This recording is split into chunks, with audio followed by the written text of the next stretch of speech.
Quick walk around of the 2020 Indian FTR1200RR. This is the race replica version of the original release. Comes with the Akrapovic end cans as standard. Yeah, the red paint over the chassis and fully adjustable suspension on the front, rebound and compression damping.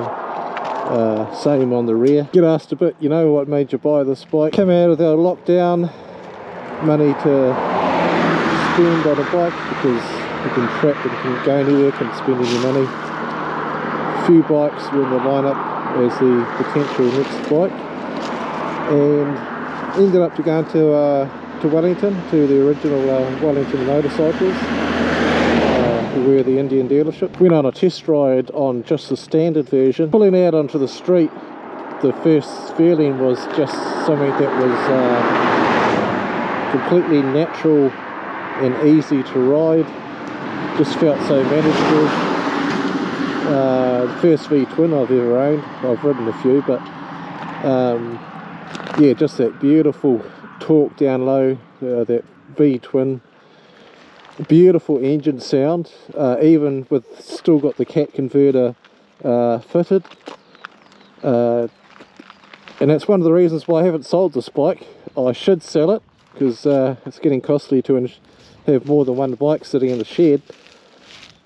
But every time I get on this thing and start it out, take it out just for a short ride today, just been out for a coffee at the beach. Good little coffee shack there out at Tiawonga. And yeah, every time you start this, just sounds so beautiful. Easy to ride, comfortable, and I'll put a few tips in. It's quite a nice bike when you're stuck in traffic and you're just riding slow. You've got that beautiful engine sound, you're comfortable, it's easy to manage, carries its weight really well, because the fuel tank is under the seat here and comes up into here, the airbox in front. Yeah, the weight's nice and low. It's just such an easy, manageable bike, just enjoyable to ride. Been on a big trip the other year down South Island, loaded it up with luggage, probably too much luggage, but hey, travel with a mate on an R1, and yeah, he had a bit of luggage on too, not as much as me, but yeah, we went everywhere, probably did 3,500 Ks of riding. And yeah, the Indian, it didn't miss a beat. All weathers, hot, cold, wet, dry. Yeah, this bike just does it. The 19-inch front wheel helps with the nature of the bike. It's very forgiving on the handling. And yeah, it's just it just sort of just does everything pretty well, and doesn't tend to do anything bad. The only drawbacks to the original model here is the standard tyre sizing. Well, we've got the 150/70/18 on the rear. It's limits your choice a bit in tyre choice, but yeah, the 19s on the front, you can get pretty much whatever you like there, but just the rear tyres do have a bit more of a limited selection. But hey, as long as they're around in black, all they're there for is to keep the engine off the ground.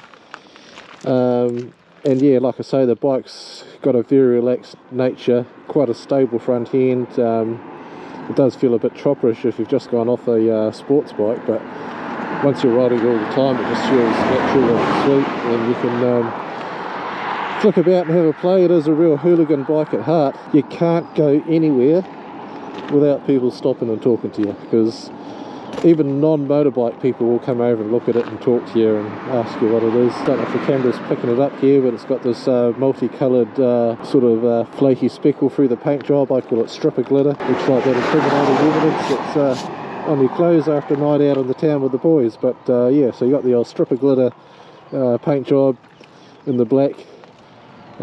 She's a bit dirty at the moment. You know, if you give this thing a proper detail, she just looks an absolute treat. So yeah, I think this is a bit too much standing around. I just got to get back on and ride this thing, you know. Yeah, got the Brembo brakes up the front. Yeah, they do a pretty decent job as they do. A little bit grabby at low speed. Oh, let's get right on this thing. The old screen's a bit slow in its startup routine, but you can hard start it. But like any of the big gear I drive at work, you know, I like to let the electronics do its thing. Yeah, it probably doesn't matter, but hey, you know, it's obviously they saved a few dollars here on whatever chips they put in to run the thing. You got two choices of dash on here. You can go to this sort of style dashboard setup, a bit more of an analog look, but yeah, this is the one I use. Yeah, nice and easy to read. You can switch it so it's black on a white background, but I like this more of a darker scheme. Start up. Beautiful.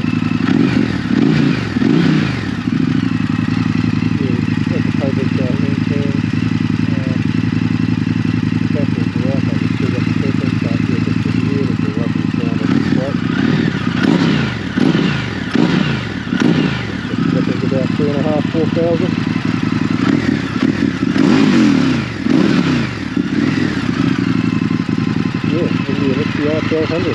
It's bloody great bike. Might be for sale soon if they get my act together, but there'll be a more of an in-depth long-term review coming as well. Yeah, and it's good. It's just a good bike.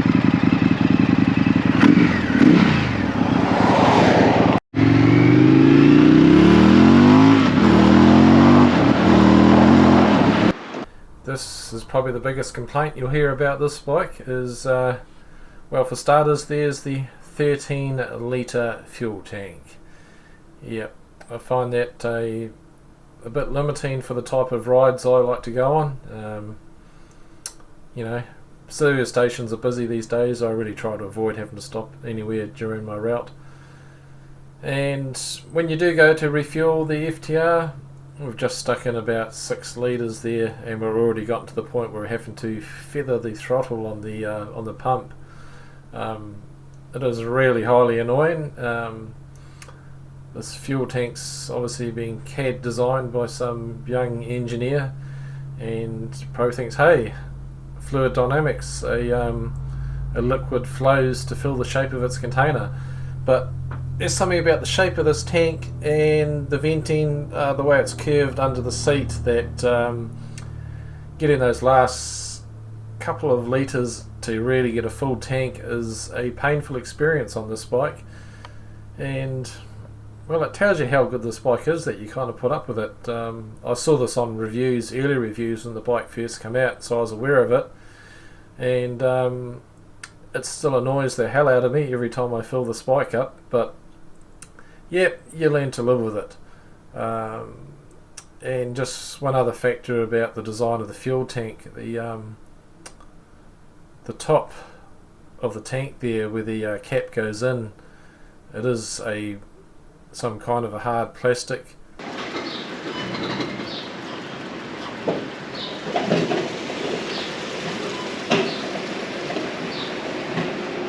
Putting the cap back on,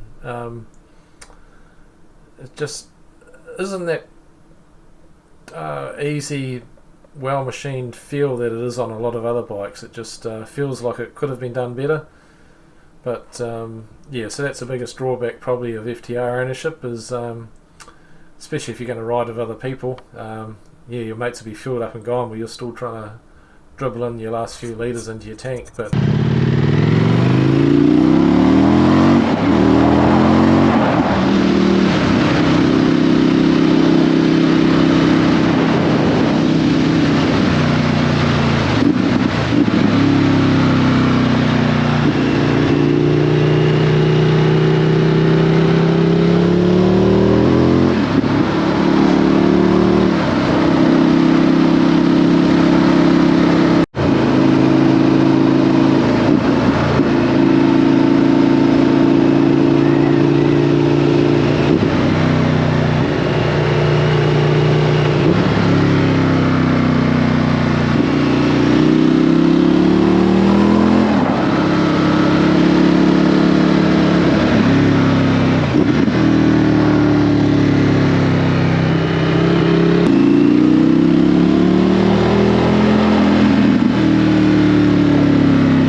curiosity got the better of me after reading about other people changing the gearing on the FTRs. Always found first gear a bit annoyingly short, and anyhow, I needed a new drive chain, and I thought, what the hell, let's go and try the different sprocket sizes. So original gearing is 17 on the front and a 49 on the rear, and I went to a 17 on the front and a 45 on the rear. Now that's about an 8 to 10% difference from memory in terms of the final torque transmitted to the ground. So yeah, first impressions were first gear was now a lot more usable. Pulling away into traffic is now a much more positive affair. You can feel a slight drop in acceleration and roll on, a more sport tourer rather than hooligan feel. But I think it suits the nature of the bike. Yeah, it is a bit of a hooligan bike. Like, you can really have some fun on this bike if you want to. But for everyday riding, and haven't really had the chance to sit down and do the maths to find out if it improved the fuel economy or not on longer trips, because I've got another bike that's better for longer trips. But yeah, that's a common modification for some FTR owners. Some people go a couple of teeth. I went 4 less on the rear. Some have gone a bit further than that, and then apparently it turns out to be a bit too much.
haven't really ridden terribly quick in this video because yeah, there is a pretty high level of police enforcement on the roads in the areas I live in, and this is a public video and I need my license for my job. So before the internet experts say you're riding slow, well, you know, it's on camera, guys. So yes, the bike is definitely capable of much more than what you see in this video.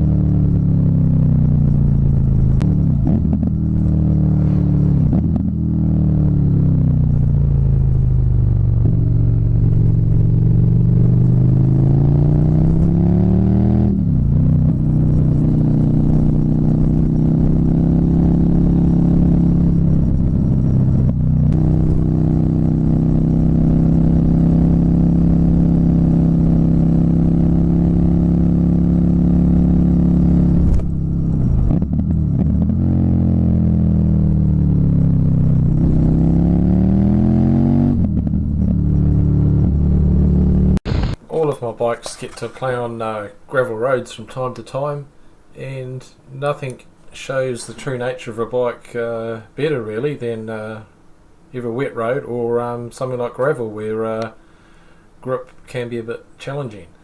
So how does the FTR1200 perform on the gravel? Pretty good. It's got that low centre of gravity, really good traction from that V-twin.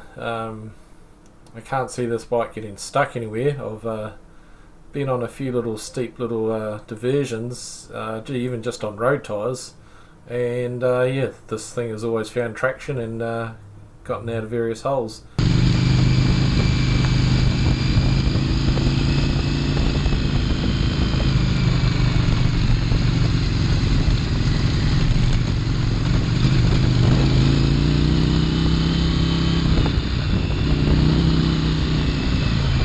I feel the front's a little bit harshly sprung, but then hey, it's not an adventure bike. It's designed for being sideways on tarmac. It is that flat tracker heritage that the bike has.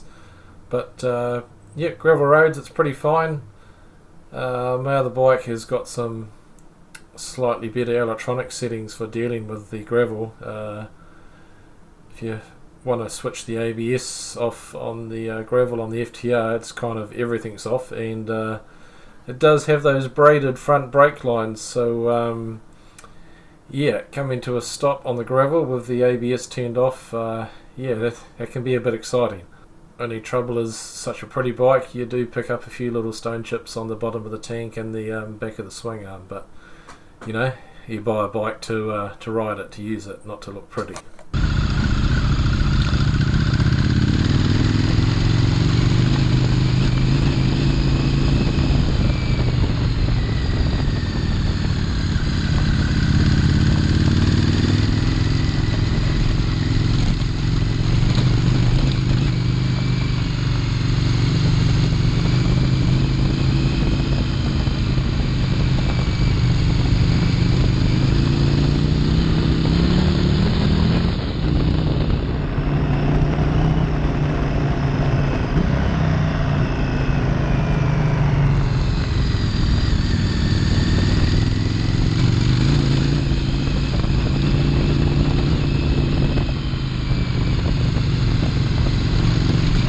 And a lot of riders remove the possum scraper rear mudguard setup. It's kind of an affliction on all modern bikes these days. Yes, you can improve the looks a little, but you'll quickly find yeah, your tail light starts getting a few stone chips.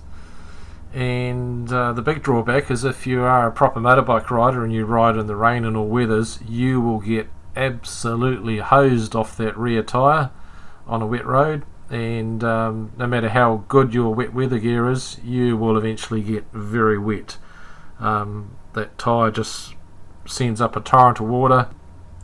So I put a tail tidy on to bring the indicators up high, because I was always walking into those in the garage, getting them cracked onto your shins with the original setup. And so I moved up the indicators, but yeah, the possum scraper's gone back on because I ride in all weathers, and I tell you what, once it's back on there, it kind of does disappear into the looks of the bike. Yeah, you just don't notice it after a while. So that's my recommendation, is if you get an FTR, yeah, leave the old standard possum scraper fender on there. Yeah, the manufacturer designed it for a purpose, and unless you're only going to ride in dry roads and well swept roads, yeah, because eventually those stone chips will start to pepper the hell out of your tail light assembly.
thanks for tuning in. Probably got another 2 or 3 of these type of videos lined up.